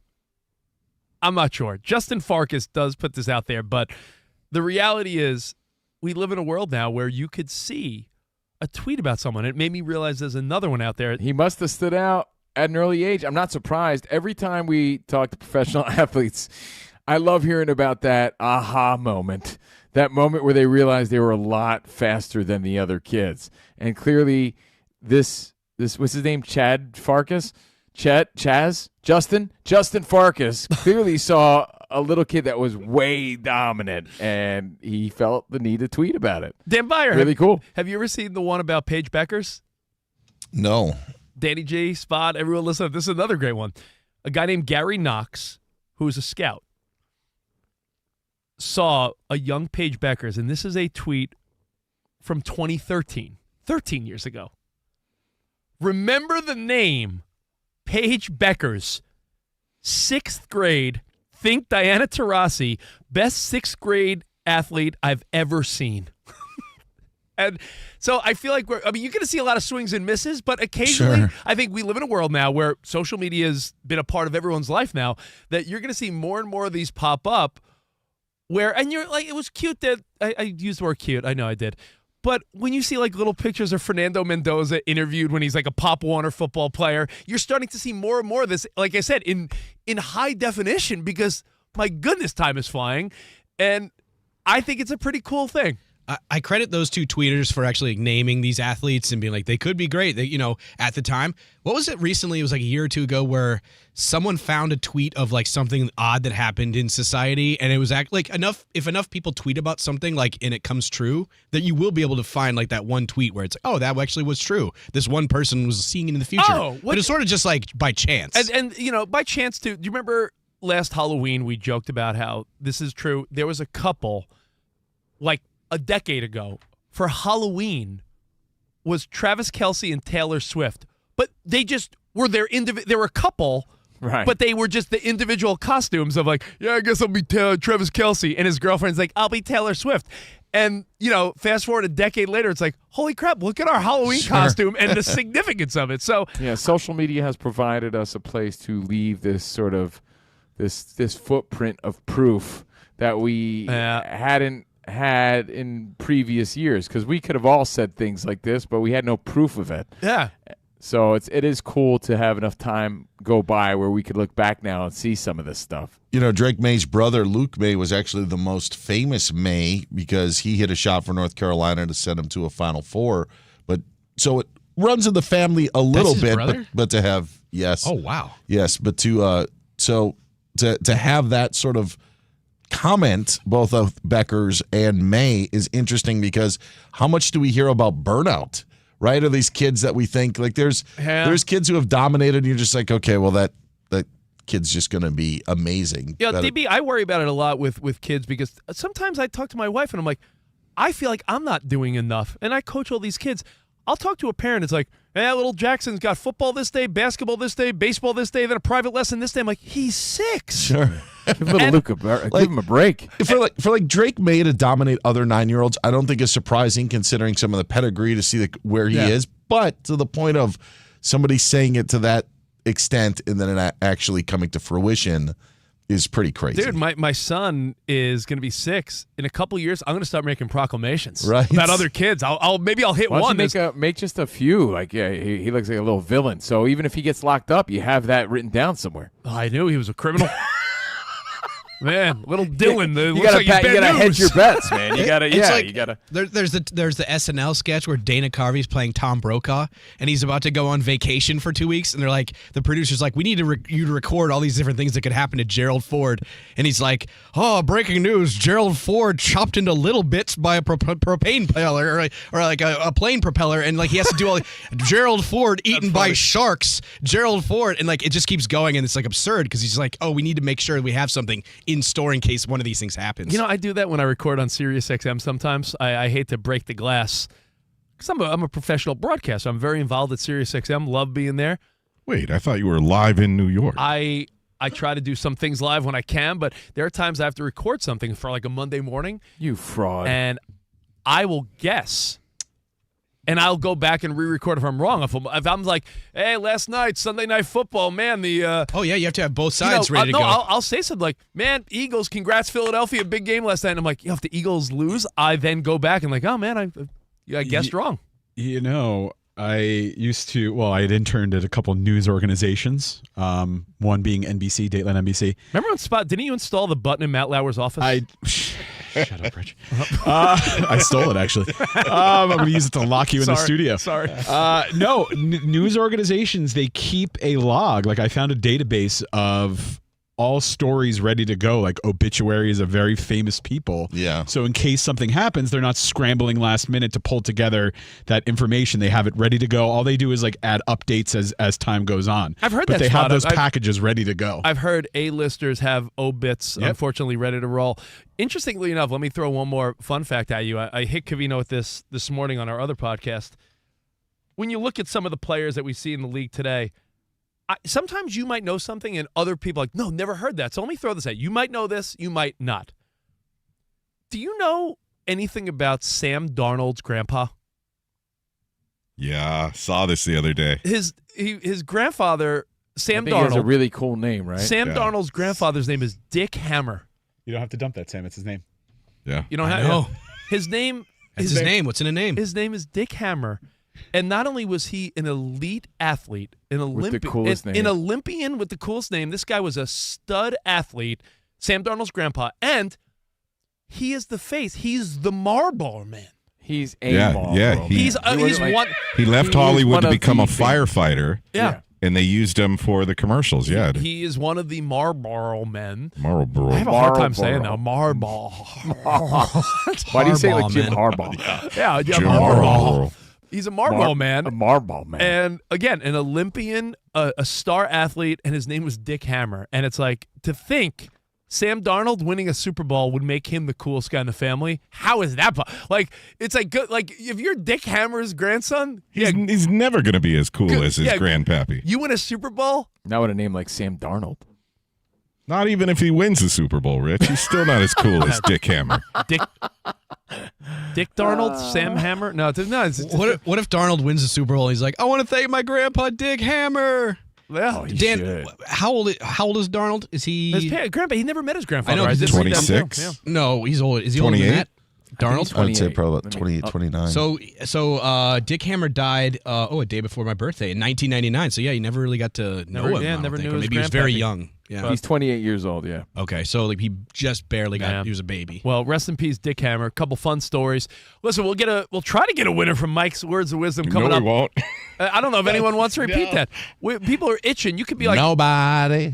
You could say we're giving away a book of matches, and people will call. But no one wants to repeat Mike's Words of Wisdom. We'll take your feedback and spots. Midweek Major is coming up next right here. Covino and Rich on Fox Sports Radio.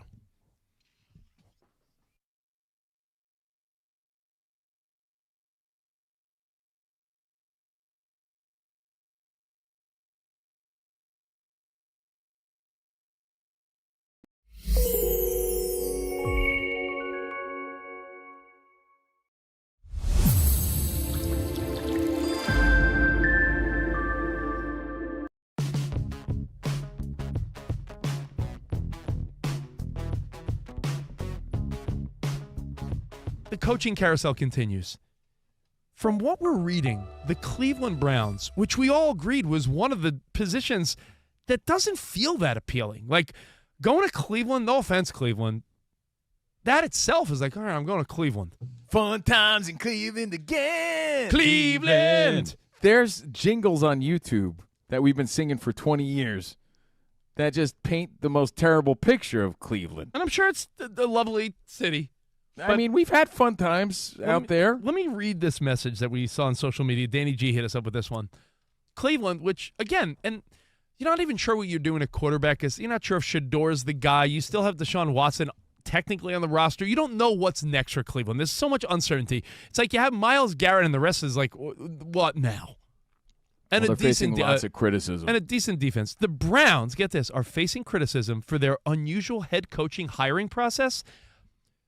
Candidates are being asked to take personality tests, write essays, and complete homework assignments, something no other team requires per NFL's Tom Pelissero. Pelissero notes this may be why top candidates like Jesse Minter, Mike McDaniel, and others have pulled out of wanting to coach Cleveland because they're making this like a really assignment-driven, like do your homework thing. Now, I'm a big fan of going. And there was an update, though, Rich. Yeah. Just a few hours ago, Jags OC Grant Udinski withdrew from the process because it's such a pain in the ass and not appealing. And the thing is, I get it. You want to go into, and I'm a big advocate of going into a meeting or a presentation or anything prepared.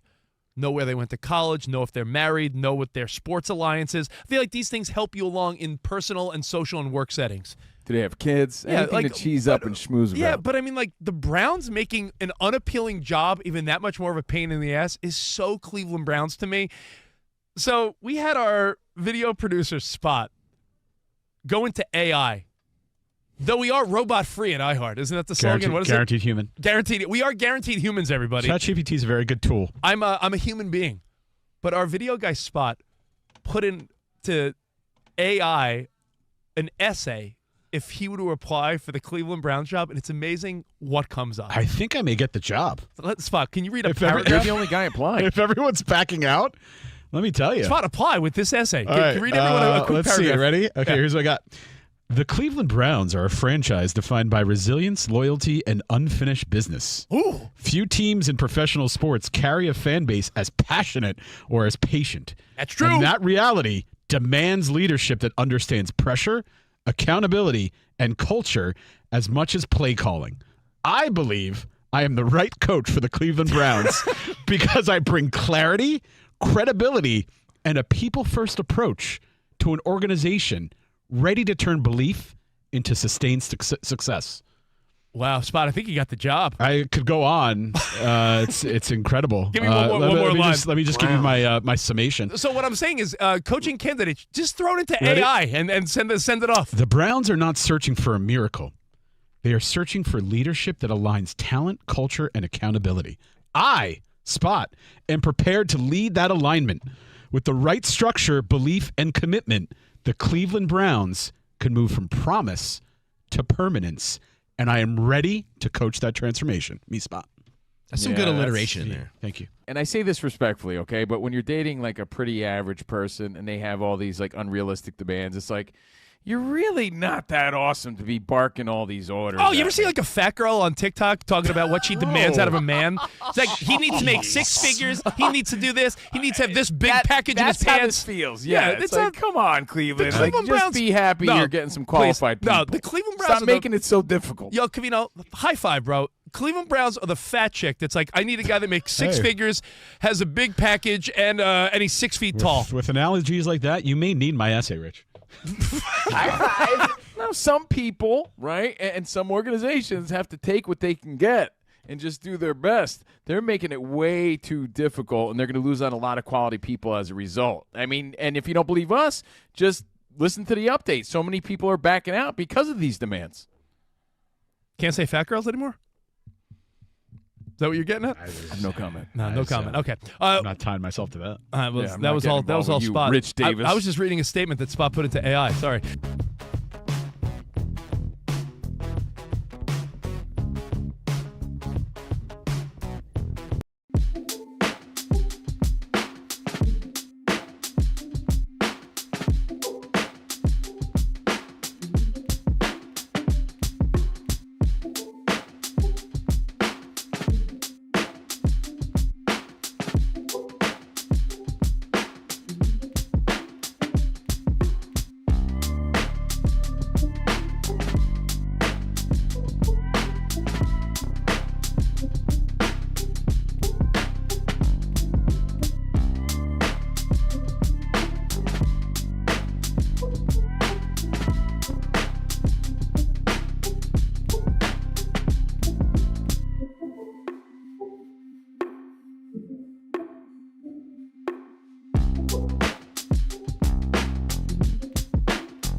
All right. We're all doing the Humpty dance, turning your hump day into a hump night here on the Covino and Rich Show.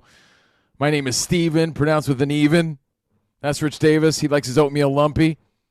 Thanks for enjoying this hump night with us. Broadcasting live from the Fox Sports Radio studio. And for over 40 years, Tire Rack's been helping customers find the right tires for how, what, and where they drive. Speaking of 40 years, Rich, there's an anniversary today. We're going to talk about what happened 40 years ago. Yep. Aside from Tire Rack, of course. Yeah.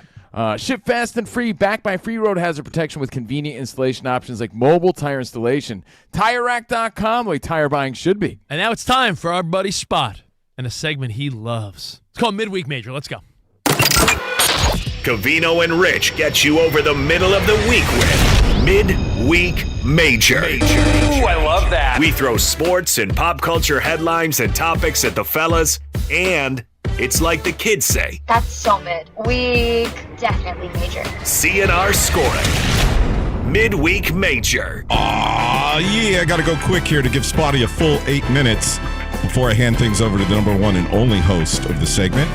We usually roll the 2 big red love dice in the main studio, but since Covino's in Jersey for one last day, Rich, you're in the home studio. You get to call heads or tails. It is Ben Maller's penny. Now let's ask Penny. All right, ready? Yep. Heads, and we'll score. You lose, it's tails. Covino gets first take. And now, ladies and gentlemen, the most famous person, besides Judy Blume, from Scotch Plains, New Jersey, Spotty Boy. Hi, Spot. Hi, Spot. Sorry, my button's not working. Hi, guys. Hi, buddy. How are you? Sorry, just trying to delay. I don't really have anything. Your, because you took your everything. Matt Lauer button or your mic button? My mic button. Sorry. Oh. Rich, try to open the door to the studio. Oh. All right. Covino, you mentioned it. I'll just dig into it a little bit deeper. Tyson Fury took to social media today to let people know that he's ready to come out of retirement for the 5th time. Fury confirmed that he'll be stepping back in the ring on April 11th against Russian fighter Arslanbek Makhmudov, who has a 21-2 record. He said, "I'm absolutely psyched, ready to fight. Come on, the Mac is back." He said this is just the tip of the iceberg. The bout will take place in the UK, where Fury has not fought since 2022. And he says it has nothing to do with money. He says fighting is in his blood, and he will. He wants to. He can't help but be a fighter. Midweek or major? It's mid. Okay. It's not That's weak. so mid. It's definitely not major, and the announcement's not major. We could have smelled that a mile away. It's mid because I think what Netflix really wanted was Fury to come out of retirement to fight Anthony Joshua. Anthony Joshua fought Jake Paul, got into that car accident, and that car accident really shook him up. Totally understand he needs some time. He lost some close friends, but Tyson Fury had things to do, and I'll tell you what, I think his competition is pretty tough. This is a big, tough Russian dude with a big, tough punch. Is he beatable? Yeah, he's beatable. I saw Agate Kabayel, this tough German dude, beat him. I think he has 2 losses, right, on his record? Yeah. So I think he's got his hands full with this fight, but still kind of mid because it isn't what it was supposed to be. Arslanbek Makhmudov. There it is. Let me tell you something. Gesundheit. Spell that, I'll give you $1. There's an H in there somewhere. Never heard of him. It's mid, That's so mid. but also major because I love Tyson Fury.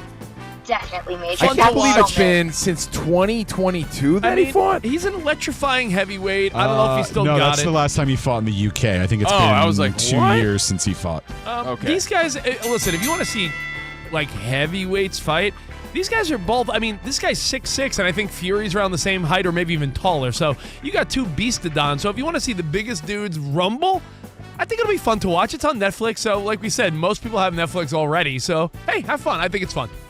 All right, Caitlin Clark, Sam, listen up.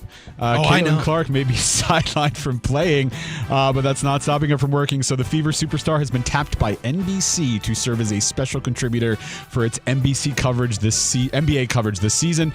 Clark is set to make her debut this Sunday, February 1st, as the Lakers take on the Knicks at MSG for the premiere of Sunday Night Basketball. Clark says she's really excited to take part in the Basketball Night in America crew this season. She'll be joining the panel alongside Carmelo Anthony, Vince Carter, Tracy McGrady, and Maria Taylor. She will not be a regular, but she'll be appearing throughout the season with another one scheduled at the end of March as the OKC hosts the Knicks. Of course, she's preparing for her third season in the WNBA, coming off injury, which will take place May 9th against Dallas. So midweek or major. It's mid until proven so mid. major. Definitely because major. we fell for that whole Michael Jordan That's insight so to mid. excellence. They're not calling it Caitlin's insight to excellence, no, are they? they learned their lesson. So, yeah, I'm not buying into these headlines until proven otherwise. But, it's big because it's Caitlin Clark. Not many names bigger than hers. Yeah, I think it's major. Definitely major. Because Caitlin Clark's a big name, and I feel like we lost the Caitlin Clark buzz a little bit last year. We lost a lot of it. She's healthy, by the way. Due to injury. She's coming back. Yeah, I actually looked it up. Yeah, she's according to sources, she May is 9th. ready to compete at a high basketball level again. I don't know. I wonder if the WNBA buzz is gone. Does it? I feel like grand opening, grand closing in my mind. Can But I then wait again, on this? please do. I think that her being on NBA broadcasts actually kind of like lifts them up. I think it might get more people interested, at least in that broadcast. I think this is major, but I might be biased. Dude, listen. I'm. You don't say so. I'm all for women's sports getting to the next level, right? I mean, I just wonder if our interest levels are still there for Caitlin Clark. Something as simple as something she can't prevent, like an injury. People might be on to the next thing. I'm curious what ratings look like this coming year. All right. You mentioned you're going to tap on something that was 40 years ago today. Well, 40 years ago, Monday, was where the Chicago Bears dominated the Patriots to win Super Bowl 20 in New Orleans. Well, an iconic piece of memorabilia from that game is hitting the auction block, and that's Mike Ditka's signature Chicago Bears vest. You know, the one with the bears across the chest? Yes. Yeah, I mean, that's how can you not? Right. So the auction being held, of course, by Ken Golden, has everything, and has a current bid of $82,000 if you want to jump in. Auction goes until February 7th. The vest is size XXL. And comes with a certificate of authenticity signed by Ditka himself. So a cool piece of memorabilia if you want to jump on that, midweek or major. I think it is kind of major, to be honest. Because when Definitely you major. think of that team and you think of Ditka, you think of that vest. And Golden's great at driving those prices up for these things. I think we're going to see this exceed values of $80,000 for sure, but it's pretty iconic, dude, especially for the right buyer or a Bears fan especially. Yeah, this is pretty major, I think. I'm into collectibles too, though. So Major. Definitely major. Absolutely major. If you're from the Midwest, the Chicago Bears 85 team is your last moment of glory. It's over 40 years ago. And Saturday Night Live only enhanced this by any bit or any thought of Ditka is associated with that sweater vest from the 80s. This should be a piece. If you're a Chicago baller and you're the biggest dude in Chicago, you're balling, you're a millionaire. The Sausage King of Chicago. Abe Froman. If you're Abe Froman, I honestly... You're Abe Froman, the Sausage King of Chicago. This is one of the most...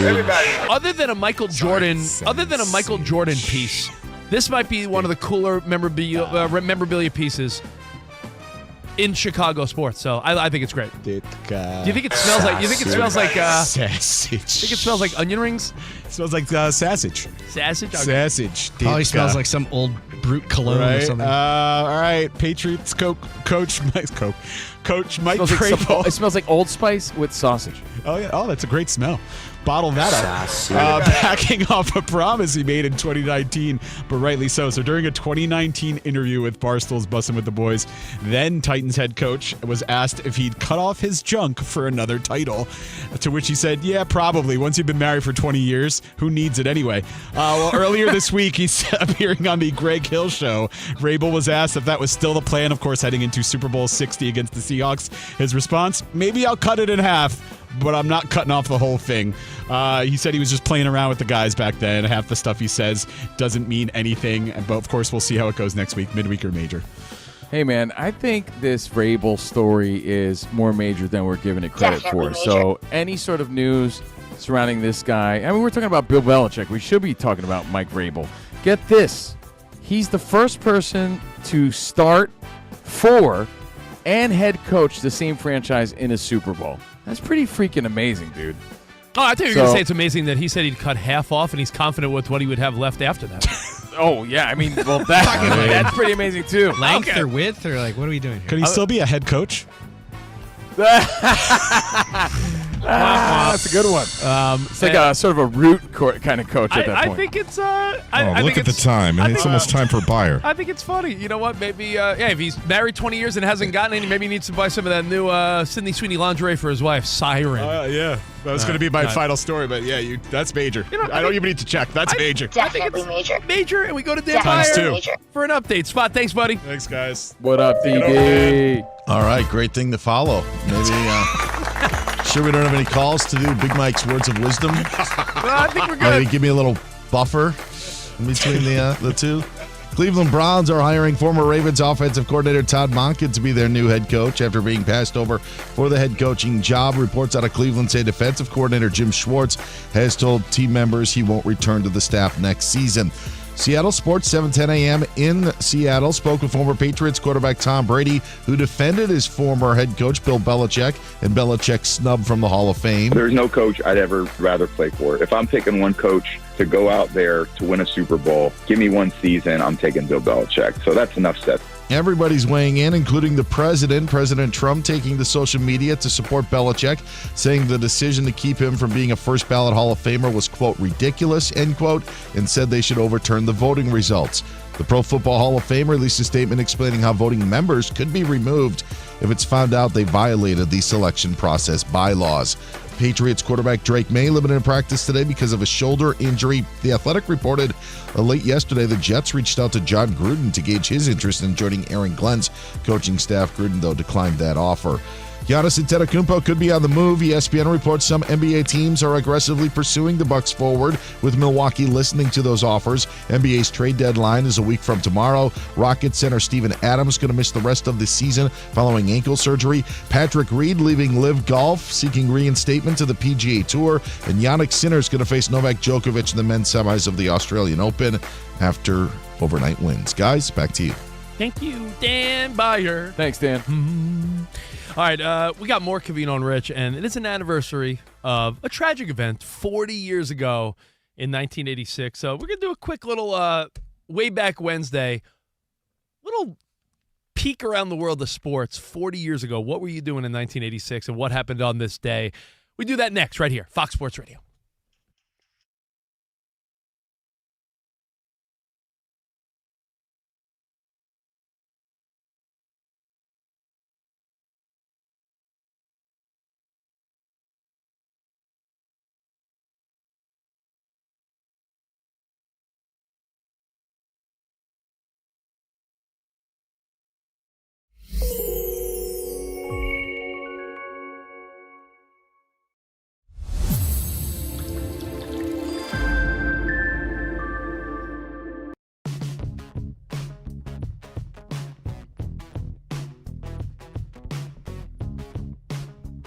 The Brewers get a couple highly touted prospects from the Mets.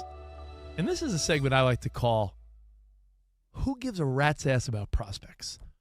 Good one. Little wordy, but I like it. I don't give a rat's ass. I don't give a rat's ass. Because in baseball, football, basketball, it's the equivalent of like late round draft picks. I get it. It's nice to have that equity. It's nice to have those picks. It's nice to have those prospects. But we, more so than ever, name the sport. It's like Amazon, Prime Now. You order something, you want it that day or the next morning. We don't have the patience. Like, oh, Covino, I ordered a new jacket or some sneakers. They come in next Friday.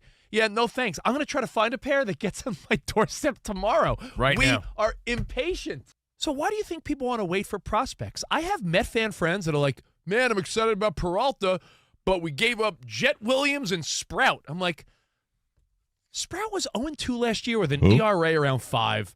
He's a young, talented guy, but, I mean, do you want to wait for this guy to work out? I want to know the numbers of how many times players to be named later or prospects ever really pans out. It can't be that often. And you know what? Your team knows who they are. Like, and the other one was Jet Williams, who's like, he's like 5'8", crafty little like center fielder. I'm like, the Mets don't need that. Yeah, So and I'm sure he's good, and I wish him the best and all, but he's not the Freddie Peralta you need right now. I think every franchise in all sports, they know like the one or two guys that got away over the years, right? Because your franchise agonizes over it. Like, oh my God, you know, we the Mets traded away Nolan Ryan in the 60s or the 70s. Those guys. Even right now, the Mets, they let PCA, Crow Armstrong, get away. Mm-hmm. But he got like a mediocre second half. He's a really good player, but like, hey, you got to win now. And to me, when people say, yeah, but you need the pieces that you need too, though. Like you said, you need starting pitching, and that's what you got. To me, give me a starting pitcher that is a frontline guy like a Freddie Peralta, and I'll give you 10 farm system guys because who cares? You have Luis Robert, you have Soto, Lindor, Polanco. If you're a Mets fan, you have all these guys. Like, so who cares about a guy? By the way, Rich, you're always quick to remind your friends and everybody on Fox Sports Radio, like, to get what you need or to get somebody of quality, you have to give up something. Trades don't work just one way and that's it. You can't ask for an MVP caliber player or an all-star or 17-win pitcher and expect to give up nothing. I heard that's not how trades work. I heard a Knicks fan the other day, one of my buddies on the East Coast, he's like, man, it would be really cool if they got Giannis. What if we gave him, and he just started naming like Knicks bench players. I'm like, that's not how trades work. That's not how it works, dude. I mean, that sounds great and all, but that's not how it goes. So if you want a quality player, you have to probably give up some potential or another quality player. You can't get Scooble from the Tigers for a bag of potato chips and a utility infielder. I think baseball is unique because of the prospects. We rarely see player for player in the NFL, so it's player for draft pick. And in the NBA, same sort of deal. But what is interesting to what you're saying is I think that people thought that the normal argument was going to be rich get richer. Look, Brewers trading their ace because of whatever. There are some in Milwaukee who are very frustrated with this move because of how good last season went. Yeah. Because of what their strength was. I mean, they didn't hit it all in the NLCS against the Dodgers, but this is also the reason why the Brewers have perennially been in the postseason year after year after year following this sort of route. But I think ultimately, to your point, Rich, in baseball, the name player is always going to win. It's immediately always going to win. Now, Jet Williams, could be a 10-time Gold Glover, by 2037, and then we'll look back at it. But right now, it feels like you're getting something for nothing. Yeah, but right now you have Soto, Lindor, and all these guys that are getting older every year. Go get Freddie Peralta if you can. The Rangers got Mackenzie Gore today for 5 minor leaguers from the Nationals. Yeah, 5 guys that maybe one works out, but we'll figure that out, like you said, in years from now. Yeah. I never care about that. It's like a stock that blew up. It's like, well, at the time I didn't know. So why do you cry about it? Man, I should have bought Bitcoin no, when it really was whatever. is. Yeah, it's like, yeah, man, I had it. But at the time you didn't know. So what difference does that make? Yeah, in retrospect, all you could do is shrug about it. Like, well, oh well. So if Sprout or Williams becomes a thing, hey, what are you going to do? You needed Peralta in the moment.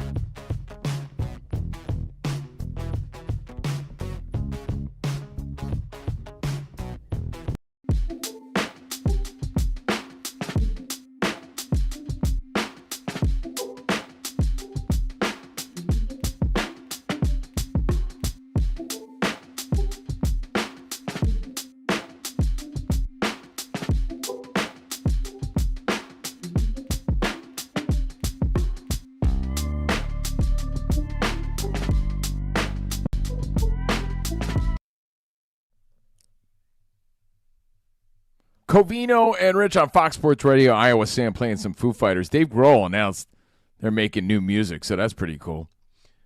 Steve Covino, Rich Davis, Iowa Sam, our sound architect, Danny G, our executive producer on the phones, 877-99 on Fox. And again, watch what you hear anytime, including our bonus pod. It's all there, Overpromised and more. Covino and Rich FSR on YouTube. And remember, your next success can begin sooner than you think. Put your goals within reach at University of Maryland Global Campus, an accredited state university. Apply now and save with no application fee. Classes start February 11th. Learn more at umgc.edu. Edu. Have you ever wiped with a piece of dry toilet paper and wondered how Rich Davis does it? Well, you don't have to anymore because it's all about Dude Wipes. Dude Wipes. Switch to life-changing, wet, extra-large flushable Dude Wipes because wetter just cleans better. Available at Amazon and major retailers nationwide. Dude Wipes, best clean pants down. So go back in time, guys. The year was 1986, and a lot of us remember where we were because something sort of impactful happen, unfortunately. Teachers rolled in, TV screen to your classroom, most likely, depending on how old you were, but that's my memory of it. Yeah. 40 years ago today, your teachers were all excited because the first teacher was entering outer space. And we all sat there watching as tragedy unfolded. Yeah, if you're in your 40s, it might be one of your first school memories of teachers crying and being upset as the Challenger exploded. And I remember I was in kindergarten. I remember I have like a vague memory of being like, why are the adults crying? When you're a kid, you don't know what's going on, but you remember people being upset when they wheel in the TV on the cart, like Covino said. That's an early, like, kindergarten memory. It's the first time I saw adults blubber, like crying uncontrollably. It was a big moment. There was a lot of, like, teacher connection, right? Because that was the big story. Christy McAuliffe and all these astronauts, and NASA was big, and they're going outer space. You know, the teachers were hyping us up for weeks and weeks to come about this story. And I think from their perspective, looking back, they probably just felt not only terrible because they were teachers, but they were terrible to have to watch us as kids witness something so tragic, right? Because they're looking at a bunch of confused little kids like, what just happened? Because I clearly remember like not understanding that it exploded. Like for all we knew or I knew at the time was like, so is it supposed to do that? Dude, what just happened? And it didn't click until you saw the reaction of the teachers and they all clamored together. And it's something a lot of us will never forget for sure. Well, yeah, I mean, we've talked about this before, but if you were a kid of the 80s, there was a distinct point where like space stuff sort of dropped off because there was a point where like kids would want to go to space camp and NASA was a big deal. Like there was like a fascination with like, I want to be an astronaut. And that just sort of like went away. Do you remember that vibe of like kids, like it's career week at my kid's school? When we were little kids, there was always a couple kids like, I want to be an astronaut. What happened to that? We're going to the moon in a month and no one cares. Yeah, that's true. No, we're going around, not like on the moon. I think we're like around the moon or something. But still very cool. You're right. And, you know, it takes us back to that time, but it also takes us back to 86. Where were you when it happened? You know, we remember the Challenger and the explosion, but it was a big year for you, Rich Davis, a little pumpkin pie, nose-picking, haircutted kid rooting his Mets on. 86 Honestly, Mets. It's one of the first things I think of. Well, 86 Mets, and, you know, you think about what year they played versus what year they won the Super Bowl. We think 85 Bears, but that Super Bowl was in 86. So that was in 86. The year kicked off with the Super Bowl Shuffle and Jim McMahon and Refrigerator Perry. And later in the year, of course, the Metsies and the Red Sox, one of the most memorable World Series. Throughout the year, Oprah debuted on television.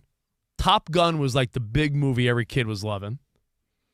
Halley's Comet. Remember Halley's Comet? That was 86. So not just Top Gun, no, Aliens. Thornton Mellon was doing the Triple Lindy. Got to tie it back to sports. Triple Lindy, legendary you dive. still do that move, right? Back to school. Crocodile Dundee was big. Rocky IV, one of your favorites, came out that year around that time. Rocky IV was 85. 85? Yeah, that's what I thought, too. It says it's listed here 86. Maybe we were still living through the hype in 86. But as far as cartoons, just to give you a timestamp of where you were, like 40 years ago, the Smurfs, Alvin and the Chipmunks, the first Teenage Mutant Ninja Turtles comic came out. Oh, let me hit you up with one. And the cartoon exploded in 87. Let me. Maybe a bad choice of words right there. The cartoon got big, became very popular in 87. I'll give you one. I know little Steve Covino was excited about getting a Nintendo game that was gold. Zelda. Ooh, Zelda came out in 87. And this is kind of weak. One of the biggest songs, That's What Friends Are For, Dionne Warwick and Friends, Say You, Say Me, Lionel Richie. I have a question. If you you think it's a weak song, why do you want to sing it after every show? Say it for always. Come on, Danny. The good times, the bad times. That's what friends are for. Sing it again. So where were you in 86? Hit us up at Covino and Rich. All right, we'll see you guys tomorrow. Until then, arrivederci, baby. See you in the promised land. Goodbye.